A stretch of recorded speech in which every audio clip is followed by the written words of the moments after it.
concernant cette nouvelle batterie, la Blue Yeti Elite 200 V2. Et ce qu'on va faire aujourd'hui, c'est qu'on va estimer l'autonomie quand on va la brancher directement sur le port extérieur du camping-car.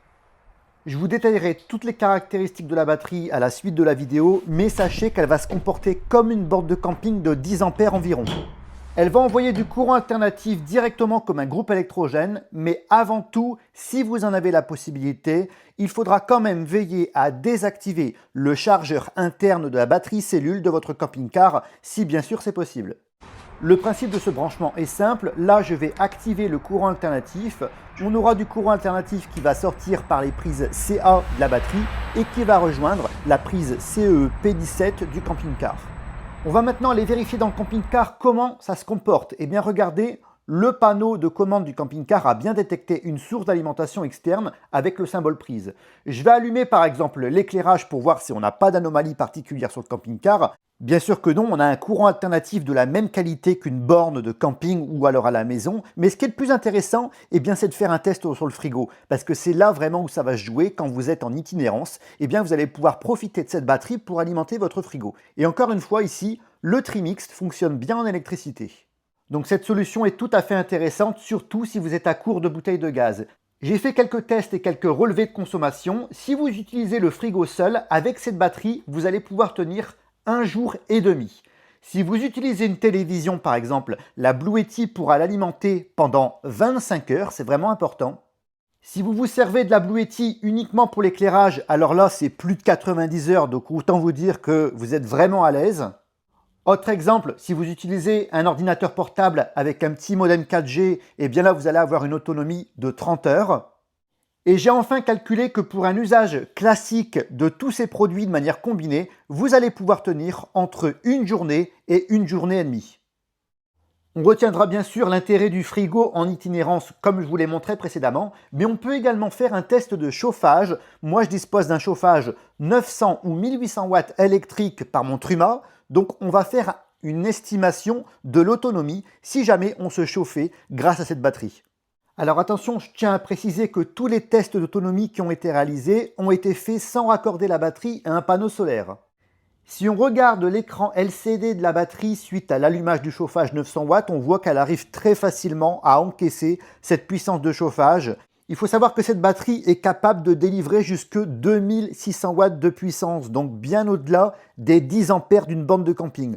Eh bien, d'après mes tests avec le frigo, la télévision, de la lumière, des téléphones et surtout le chauffage 900 watts, vous allez tenir 1h45. Si maintenant on active la puissance numéro 2 du chauffage électrique, à savoir 1800 watts, eh bien vous allez voir que la batterie va monter jusqu'à ces 1800 watts. Et en allumant en plus d'autres appareils dans le camping-car, j'arrive à plus de 2200 watts, 2250, ce qui correspond à une borne de camping de 10 ampères exactement. Avec un usage combiné de tous les appareils que je vous ai décrits, plus le chauffage de 1800 watts, test extrême, on arrive à une autonomie de 55 minutes. Quels autres appareils peuvent fonctionner avec cette batterie? Eh bien, il y a bien sûr le sèche-cheveux, un grand classique et qui est très énergivore, ça va passer sans problème. On peut également utiliser des cuiseurs à bord du camping-car comme un air fryer ou alors un Cookéo, également ça va passer. Et puis, autre appareil relativement courant, votre cafetière expresso qui n'aura aucun problème pour être prise en charge. Avec ce type d'appareil, cafetière ou alors micro-ondes par exemple, on estime que l'autonomie sera de 1 à 2 heures. La Blue Yeti Elite 200 V2, qu'est-ce que c'est? Eh bien, c'est l'évolution de l'AC200 Max. Elle a une capacité de 2073 Wh et elle a une technologie de type LifePocket. L'avantage, c'est qu'elle pourra tenir plus de 6000 cycles de charge-décharge. Elle correspond à une intensité de 11,3 ampères exactement. J'en ai pas parlé pour l'instant, mais vous pouvez augmenter l'autonomie en la raccordant à un panneau solaire. Elle tolère une entrée solaire jusque 1000 watts. Elle est plus performante, elle a plus d'autonomie que la C200 Max et pourtant elle est plus légère, elle ne fait que 24 kg et elle est plus compacte. Elle possède des dimensions de 35 par 25 par 32 cm. Vous pouvez recharger cette batterie avec le solaire, mais également avec une prise domestique sur secteur. On voit l'orifice de recharge ici sur le côté. D'ailleurs, dans le carton de la batterie, vous allez retrouver ce câble de chargeur secteur qui vous permettra de faire cette recharge.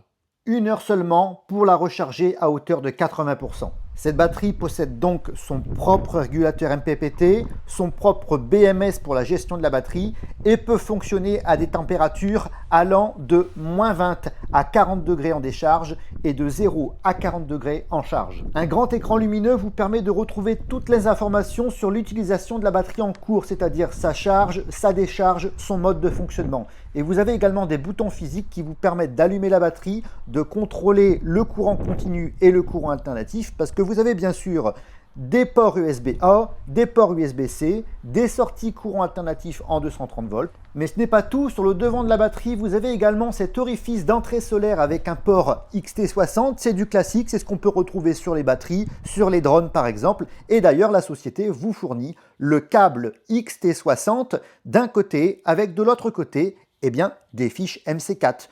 Juste en dessous du port solaire, vous allez retrouver ici une sortie 12 volts de type allume-cigare qui peut rendre bien des services pour le branchement par exemple d'une glacière ou alors moi dans mon cas, j'y branche une dashcam. Sur le dessus de la batterie, vous allez retrouver un petit QR code qui correspond à l'application parce que oui, cette Blue Yeti peut être contrôlée à l'aide de votre téléphone. Pour cela, rien de plus simple, il vous suffit de télécharger l'application Blue Yeti et d'ajouter un nouvel appareil qui sera détecté instantanément. Vous allez pouvoir contrôler de votre fauteuil de camping-car ou depuis n'importe où dans le monde les différents flux énergétiques de votre véhicule par l'intermédiaire de cette batterie. Alimentation des ports USB, alimentation des ports 230 volts ou même régulation de la charge ou de la décharge, vous allez pouvoir tout faire depuis l'application. Dans une prochaine vidéo, je vous montrerai comment cette batterie est pratique au quotidien et comment l'intégrer au mieux dans votre camping-car, que ce soit dans votre soute ou dans votre double plancher avec les différents branchements. N'hésitez pas à liker, à vous abonner à la chaîne et à mettre des commentaires et je vous retrouve à très bientôt pour d'autres vidéos sur ce sujet. À très bientôt les amis. Au revoir.